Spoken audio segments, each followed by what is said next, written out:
Okay, Bernardo, so tell me about this treasure you guys found.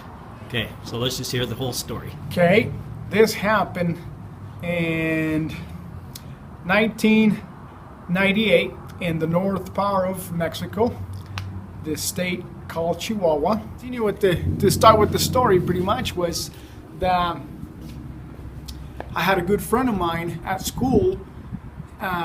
This is when I was in 7th grade. She told me about this house that her parents bought. It was an old house that was really close to the church of this town, and this house was for sale at the time, and it was the old priest house, and it was just for sale, and all the furniture and all the stuff that was in it came with the package pretty much. So how old was the church? That church was about between 16 and 1700s. It was pretty old. That's when the first settles, the people that settled this part of northern Mexico. It was people from Spain, pretty much. They came and introduced Christianism to the people. And anyways, my friend had told me that this house had a big, you can call it studio library. Library? It was a bunch of shelves with a bunch of books, and she was really into books, and you always seen reading, and our parents became friends too. And one night, How did your parents become friends? Well, my dad was a doctor of the community, and of course, the guy had a hardware store. So your friend, the girl, her dad owned the hardware store. Yes. Everybody knew my dad. Everybody knew us because we were the only doctor on the community. So everybody knew the son of the doctor, right? And anyways, so she told me she had something to show me, and this and that. I didn't pay attention. What she showed me was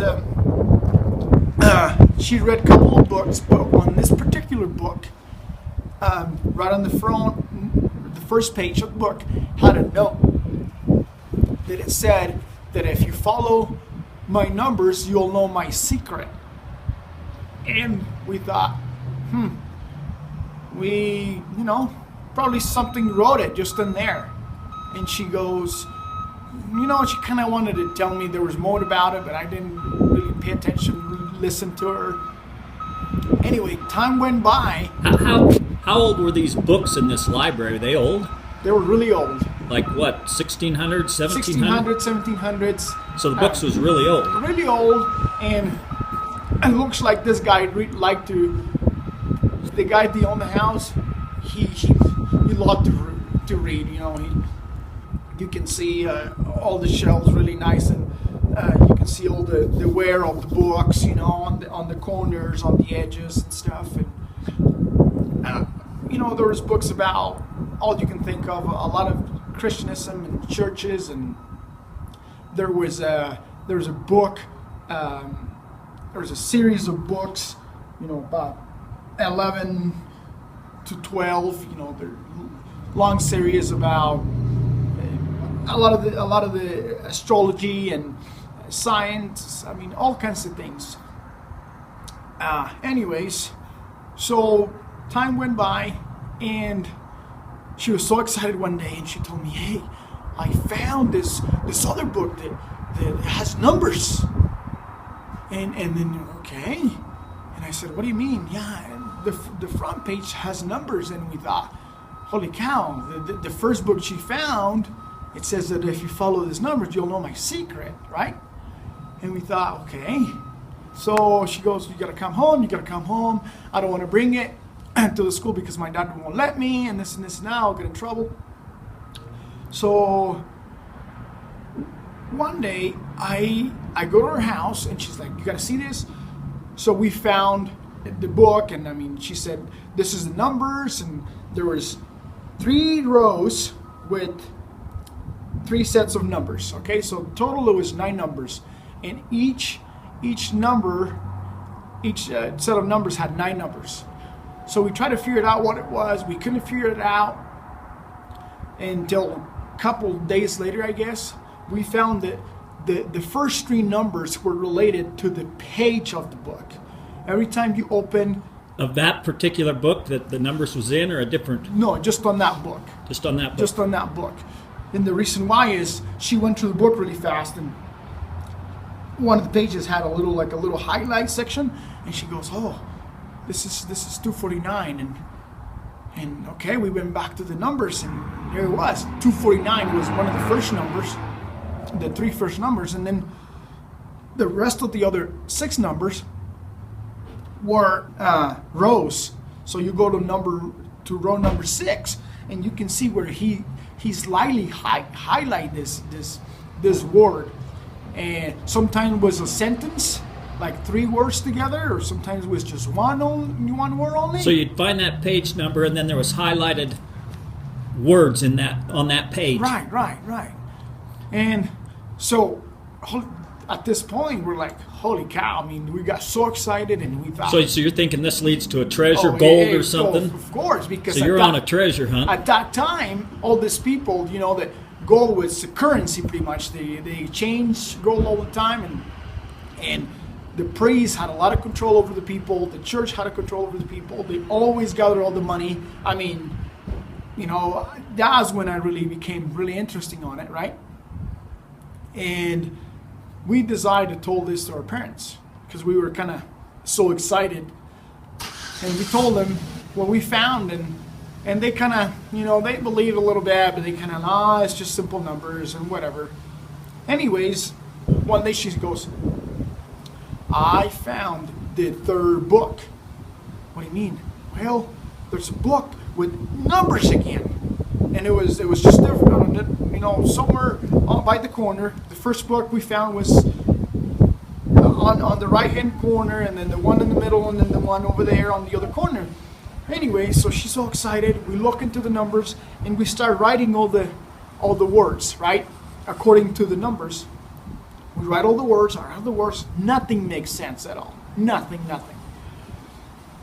Anyways, by the course of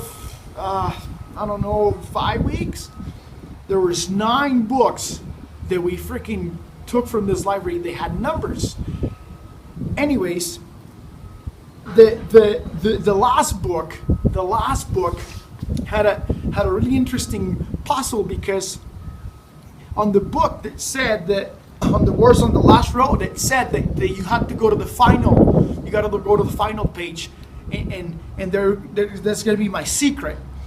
Okay, so we went to the final, to the last page, and there was on the back of the last page, back of the book, there was a little map, and it was pretty simple.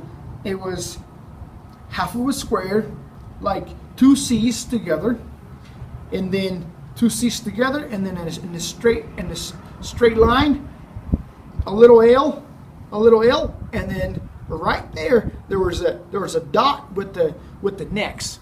Oh my gosh, man, we went nuts. We went nuts. We were thinking. So before you go to there, how did you figure out and know which books to find? I mean, you're talking a whole library. We pulled. She pulled every book out. She pulled every book, and she pulled every book, and she went through them, I guess, and then it was so easy because the front page, that's where the numbers was, but she went through everything just to make sure, there was no more numbers. What was kind of got us, there was all these words that we probably didn't know how to put them together, but didn't make any sense for us. Didn't really make any sense. There's probably something in there, but didn't make any sense. Anyways, we found that 9 book. There was a little map, really weird map, just really, really simple. And then on every corner of that little map, there was a little tiny square. And then on like a rectangle, and it has little lines, okay? We didn't know what it was. We didn't know if they were rocks or walls. And we showed it to our parents. And my dad said, "It looks like books." You know those old books, they have lines? Oh, yeah. That tells you the title and everything? Yeah. And we're like, oh yeah, that looks like books. And there was 9 books on the map. Okay, so we're trying to figure out what is this. So on the beginning of that map, there was a line, and there was a little dot right on the line, on the right hand side on the line, little dot, and we just thinking what it is. Carla's dad, he goes, hey, if you look that from the top, that looks like a door. And we're like, yeah, it looks like a door. We went outside, and the houses back then, they were really weird. They were just square, the front door, the back door, that's it. That was what it is, a bunch of windows, but there was a door. We thought, this is it. This is a door. And in the backyard, there was trees and, whatever he had at that time, and all kinds of things in there. But anyways, we're trying to figure out what it was. How do we get to it? We start walking on the backyard, trying to figure it out. There was trees, and okay, how do we do this? My dad had the great idea. We put all the 9 books together, okay, and the titles were different. We're looking at them. My dad flipped one book, and it had a number 6. The other book had a number 9. The other book had a number like 11, because a lot of these books came from a series of books, right? So they had numbers on it. So we put number 1, and we put those numbers on the map, and we thought, what are these, meters or steps or what? So we went on. This is days after we figured all this out, and we start doing steps.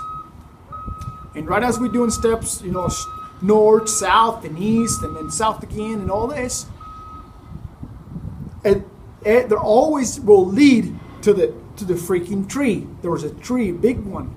It's called a crying tree. Weeping willow, or the willow, like that one. We call them crier trees. And it was a huge tree, big roots, and we thought, oh my gosh. So you're getting excited. You're thinking the pot of gold's buried there. We're thinking we're gonna be rich. We should say nothing to nobody. My dad was okay. If we find gold, we're not gonna say anything. We're gonna just leave it where it's at, cover the hole, and we're gonna find out how to get it out of here, because of course, Carla's dad, what he did is he was looking for the papers of the title of the house to check if it was part of his property, pretty much, right? Yeah. Before he did this, because he was so excited, and we're like, okay, we're gonna be rich. We're gonna find all this gold and stuff, and we better make sure it's ours, right? And anyways, and there we went. And I remember this really. It was so early. My dad, got shovels and all kinds of things. We were there. We're gonna open the hole that we knew. We walked the steps back again. This took us 4 months, guys, to figure it out. Figure out where the map led to. And it took, a doctor, 2 little kids, and a hardware store guy, right? Anyways, we start digging, man. I remember I dig with my hands. I didn't care. We were so excited. We're digging. First thing you know, there's a freaking huge root of the tree, Dang it. So, cut it. We caught it. Freaking with like a saw kind of thing. It was not. It was like one of those hand saws. Yeah. We cut it out and dig. We went 3 feet, 4 feet, nothing. And this is a couple hours in there, and we didn't find nothing. We were so disappointed. And so anyways, my dad's like, no, there has to be something here.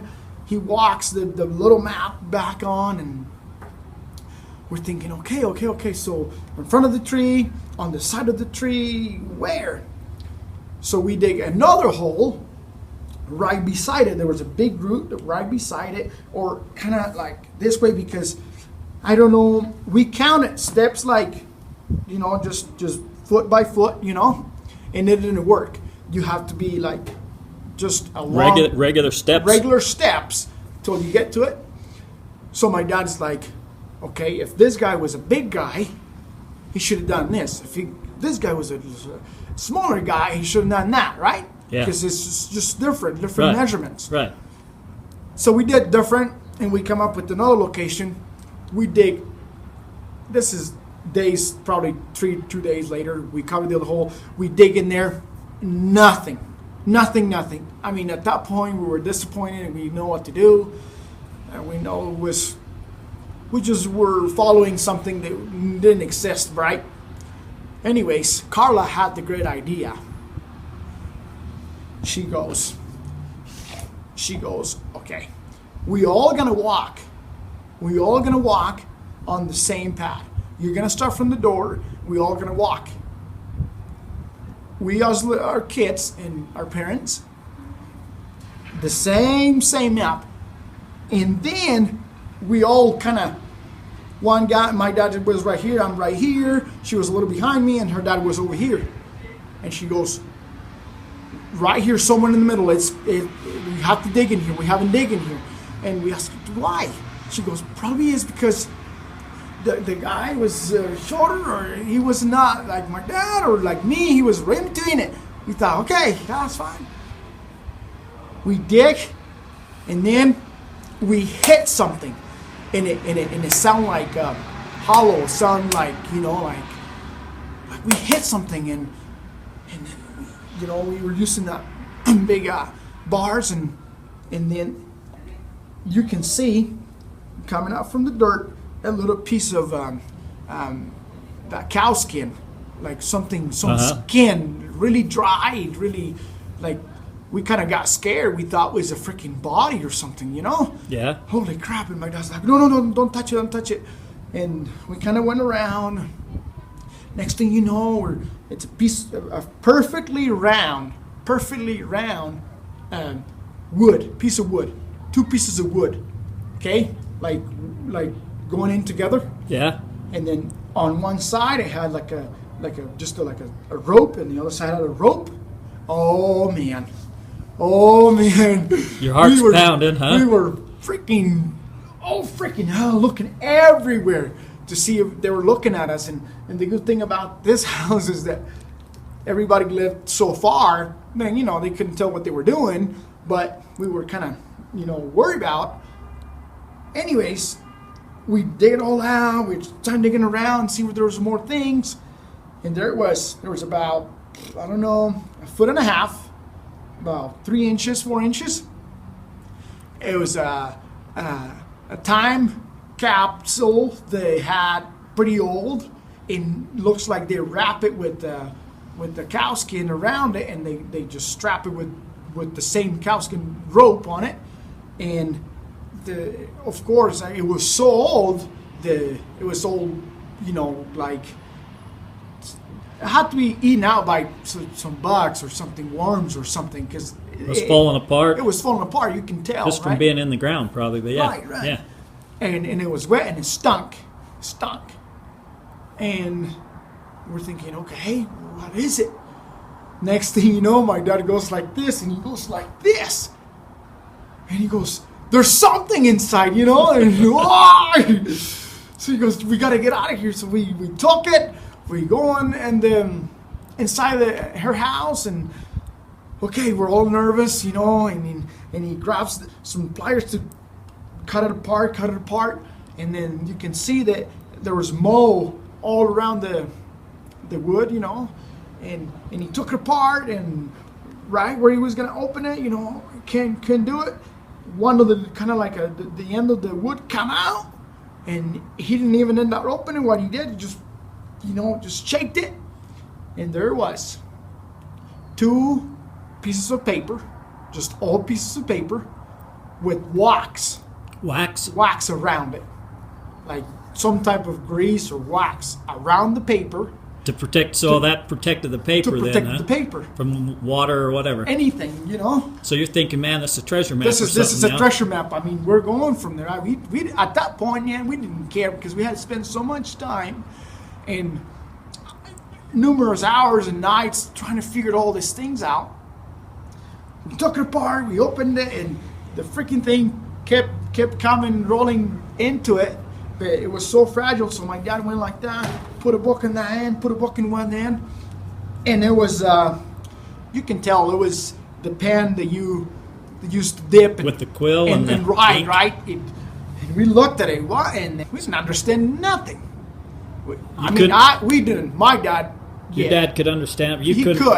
So did it have a date on it or anything? It had a date. What was the date? It was from 1840.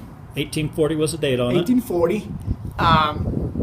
The first letter was 1840, and then it had an S on it. An S. What does that mean, do you think? We don't know. We didn't know. Had an S, and then the other one had a T. Same date. One was an S and one was a T. Huh. And we were so excited. So two letters. Two letters on the like date. No month, no nothing. And the letter was pretty long, and at that point it was nighttime. My dad, he said, we have to stop. I cannot think right now. I'm tired. We gotta leave it. No. Let's figure it out. Everybody was, Carla's dad. No. Let's do it right now. And you want to walk away with that letter? They start pointing fingers, man. And he goes, no, I don't. I said, yeah, and you leave it here. This is my house. You find it in my house, man. And my dad kind of a little upset. Okay, well, we'll figure it out what the heck this freaking letter says. And we're there, and we're writing. We're just writing on just a regular piece of paper. Writing down what it says. Writing down what it says. And right when. So your dad could understand it, but it was an old Spanish or something. It was an old Spanish. It was hard to understand. This Spanish was not from a regular Spanish. So it's more from Spain. Spain, and we know what Spanish here in Latin America looks to Spain. There was the word vos, and mirad and pasad. There was all those terminations, and my dad started just trying to translate it, okay, and a lot of words in between that he couldn't understand. Right. Then at the end of he'll say, okay, leave a gap in there, so when we read through it again, then we find out what it says in the middle, right? Yeah. So we went through all that letter that night, half of the other one, and that's it. It was too late. We had to go. The next day, we continue on it. Early, man. I remember I skipped school. Carla skipped school. The hardware store didn't open, that's for sure. And my dad didn't go to work. My dad was getting freaking all sorts of, where are you? We need you. We need you at the hospital or whatever. He goes, let the nurses take care of it. I don't care.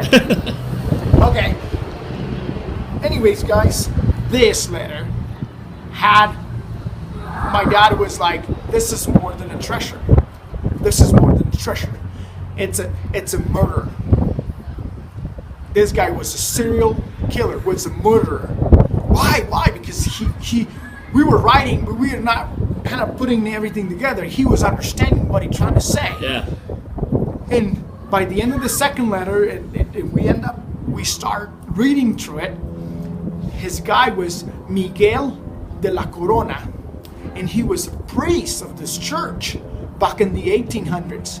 Okay, he was a priest, and he had an affair with this woman, with a woman that was from a well-known guy at the time. Okay, like a rich. They call him caciques. At that time, call him caciques. Caciques is the rich people that will abuse the poor, they will slave the poor, but it don't matter. They're the richest of the town, and this and that. He doesn't tell us his age at all. It doesn't say the age, but it said that he had a relationship with this woman, and she got pregnant, and he killed her. Because he didn't want his parish or his congregation, whatever you call it, to find out. Huh? Well, one of the things he didn't want to know it, people to find out, his parents from Spain used to come, and they wrote letters, and they were so proud of him that he was doing what they wanted him to do. But of course, he didn't want to do it because he felt like he wanted to get married, he wanted to have a woman, he wanted to have a family. But because if he did this, he was so ashamed and so embarrassed that he needed to get rid of it. So he killed her, and she was pregnant. It states there that he will not forgive himself because he also killed his son. Right? He didn't say because she was still pregnant when he killed him. He killed his kid, but he didn't say I killed him. I mean, it meant that she was pregnant, right? Right. Anyways, and the reason. So it didn't really say that she was pregnant. It just said he killed her and his son. Yes, but it never on that explanation that he said. It said that he had a relationship with this woman, and he didn't want anybody to find out about it, and he killed her and he killed his son. So we figured out that she was pregnant, didn't want anybody to know, right? And kill him. Anyways, there he goes. There's another woman. Right after that, he said, and then the lady that he hired, or the community, have clean his house. Same thing. They fall in love. He kills this woman, and he said, and the reason why is same. I didn't want anybody to know. I still want the respect of the community. So he was a well-known, respected he was. priest. Was he a Franciscan or Jesuit or something Jesuit, like that? and he was. And the power that he had over the people, it was that everybody confessed their sins, right, to the priest. And I think his big issue that he had with himself is he couldn't confess that to nobody. I mean, he could have confessed it to God, but there was nobody in this community that couldn't, right, accept it or listen to these words and say, oh, no problem, don't worry about it, you'll be fine. No. People down there, they're really, really, special on this kind of things. They don't just let it go. They will freaking put him in jail, kill him. I mean, they're freaking burn him dead in the middle of the plaza, Anyways, so my dad is so concerned about it now, how many women, and we wrote his name, because he put his name at the end of the letter. He put his name, Miguel de la Corona, and he was a priest. And anyways, we're trying to find out about. It looks like the first letter was nice and really well written, written, and the other one was like he was in a different shape.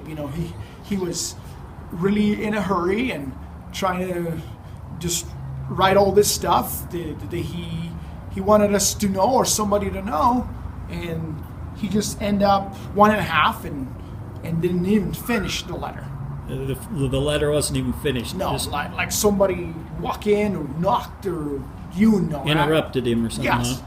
Anyways, at this point, I mean, we're like, holy cow, this is something. He was a murderer, and it was part of the church, and that church still out there at that point is still, it was still up, and we're trying to find the priest and tell him what had happened. And we went to the records of the church, because at that time the church kept everything.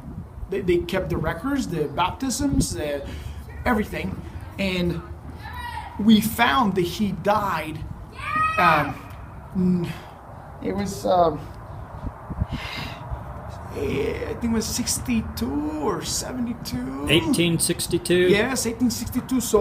So he wrote the letter in 1840 and buried it, but So if you think, I mean, if he So was it's- on his 20s or 30s, and he died when he was on his 60s, or you know what I mean, or 50s. so he could have more letters out there. He could have killed more people. He could have had. That's exactly. I mean, 20 years. I don't think he kind of say, "Oh, I'm done," right? Yeah. If there was a second victim on it, I believe. Yeah, if you can kill 2 people, you can. Yeah, you're heartless. You can kill a lot more than that. And on their first letter, my dad tried to figure it out on the bottom of the letter that it said she was where the rivers meet. And by our town there was a bunch of rivers, right? And we thought that he threw her into the river, and then it went down to where the rivers were, or he buried her by the rivers. We couldn't pretty much found out there was not enough info in there. Anyways, when we took this to the cops, they took all 9 books. All 9 books. The letters. And I believe the church the church claimed that part of it because they didn't want it to Be known. be known or go into the newspaper or whatever, because it was going to be bad. Because what had happened is, like everybody knows, there's all these churches going in these communities. There's new churches, right? Every time. I mean, how many churches are in here? I don't know. Too many. So this church will lose points and all this news. They'll go to another church. No. Yeah. So, anyways, that was an experience that I will always remember, and it took us close to 4 to 5 months To figure it out. It was the best I ever done in my life. Well, it was probably pretty exciting. Exciting, you know. Been I was more little, exciting if you found gold, but that was still exciting. and you know, it leads you to believe that there's treasures out there. Yeah, and on that other treasure, don't say nothing about that, because me and you are still going to Mexico to look for it, so don't say nothing. You bet. We will. Okay. Okay.